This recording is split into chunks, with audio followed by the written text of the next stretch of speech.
Hey, look, as the leader of your company, the owner, the CEO, implementing AI successfully, there's a key that is not what you think, and it helps determine success or failure.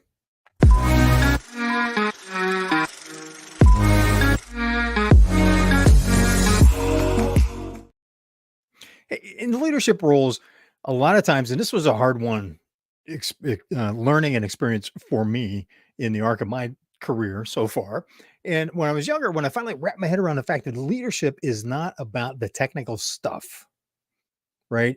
With anything, AI included. So, as a leader, as the owner of your company, as the leader of your company, it's not your role to making sure that AI is successfully implemented is not about the technical stuff. And it's not always this about the technical stuff for those leading the team that's actually responsible for implementing the AI. Now, before you say I'm crazy and tune out, here's what I learned from direct experience. When implementing AI or any other major technology change for that matter, the key is to have dual ownership of the implementation project. So you've got somebody that has a business background that is responsible for the business results, and you have somebody that's the second uh, co-owner, co-leader that is responsible for the technical aspects. And they work together to get it implemented. They work together to solve the problems that crop up while they're doing the implementation because nothing goes perfect, right? There is no plan that gets implemented 100% as created. If there is, it wasn't aggressive enough. Somebody's probably fibbing along the line. I'll just be polite and call it fibbing. And that's not how reality works, right? Because when you start implementing a plan, reality has a say. And you learn things, you find better ways of doing things, get information from people that are involved in the implementation that you didn't have before. The plan gets better and it gets implemented. But to have that kind of that co-leadership between technical and business, because those are two different skills, those are two different languages, and having them working together allows getting the impact of both of those languages, both of those skill sets to get things implemented. It keeps the business side, the business thinking from expecting things to be done that just technically cannot be done or should be done in a different way.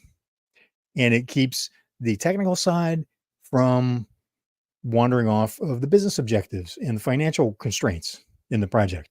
Now, not that technical people do that, right? Because that requires that the technical leader has some business savvy. Also requires that the business leader has some technical savvy. Excuse me, just not their primary expertise, not their primary gifts. They should be asking each other a lot of questions. Then that feeds into the team, right? So this also sets up a dynamic for how the team works together and the openness to ask questions, learn more, adapt as they're implementing. And it affects how they deal with the people that are affected by the implementation as well, because they're going to need to do a lot of negotiating, a lot of conversation, a lot of over communication with people that are affected by the implementation, right? You've likely experienced this with some kind of change that you've implemented. So it's you need to have that dual leadership, which is a part of the broader issue of leading change. This is just one of the pieces and specific to AI, since it's a very, very deep technical skill when you're implementing something something as new and changing as fast as AI. So that's the key I wanted to share with you today. Love to hear how you're doing with implementations.